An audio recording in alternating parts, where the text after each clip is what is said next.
Ang hinon, alisin mo sa puso ko ang pagmamatas na humahadlang sa iyo.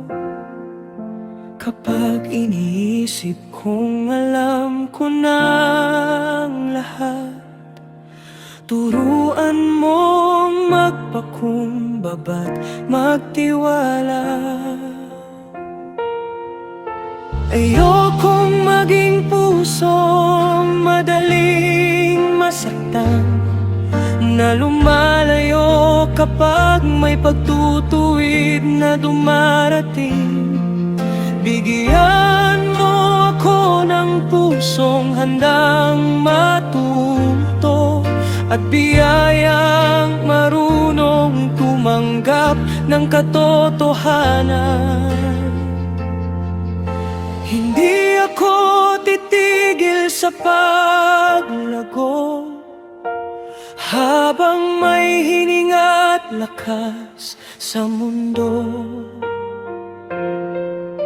Ang bawat aral na iyong ibibigay,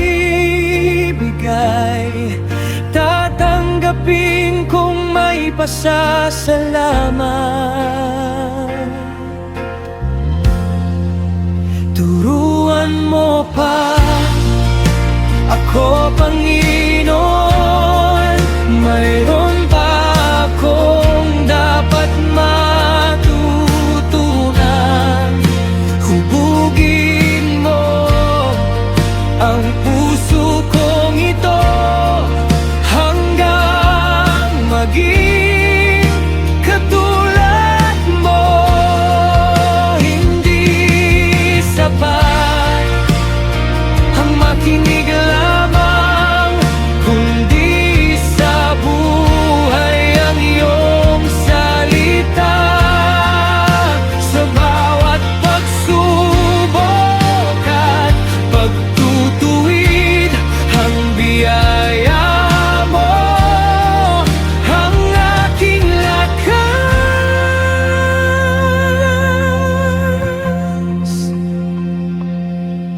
Ilayo mo ako sa maling impluensya, sa mga tinig na lumalayo sa katotohanan.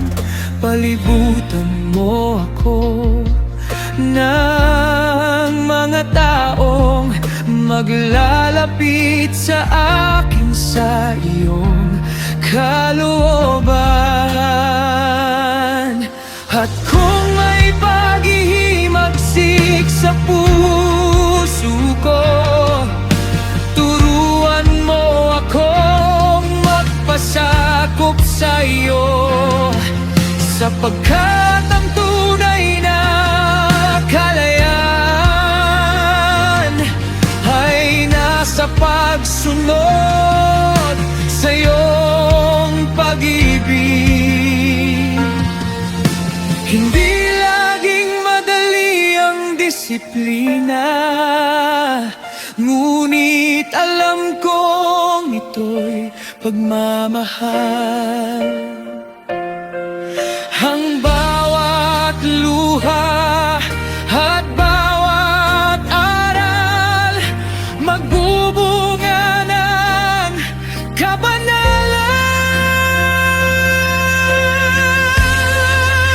Turuan mo pa ako, Panginoon. Mayroon pa akong dapat matutunan.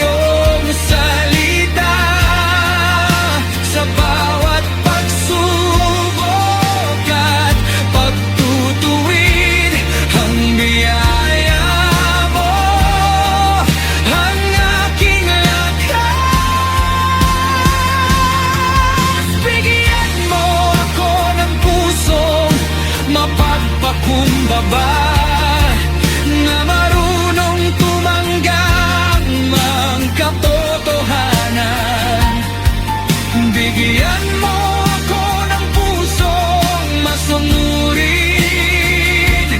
na handang magbago araw-araw.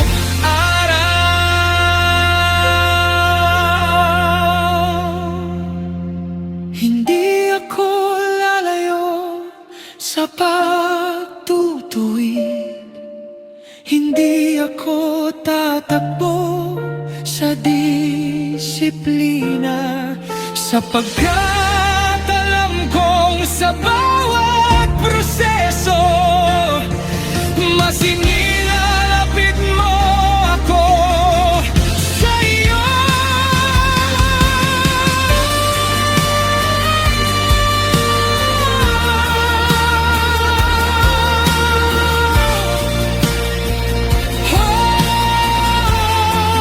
Turuan mo ba ako?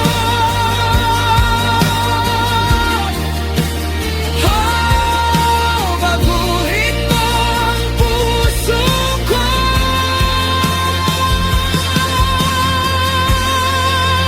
Turuan mo ba ako, Panginoon, habang ako'y naglalakbay sa mundo.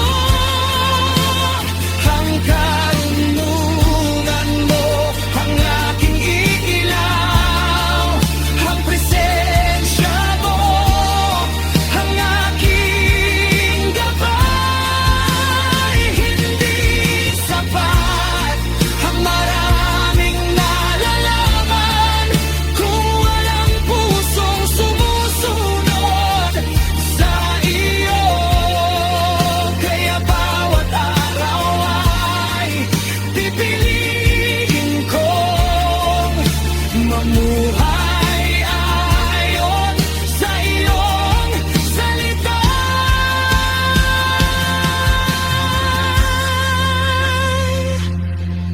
May bahagi ang simbahan, may bahagi ang aking pastor.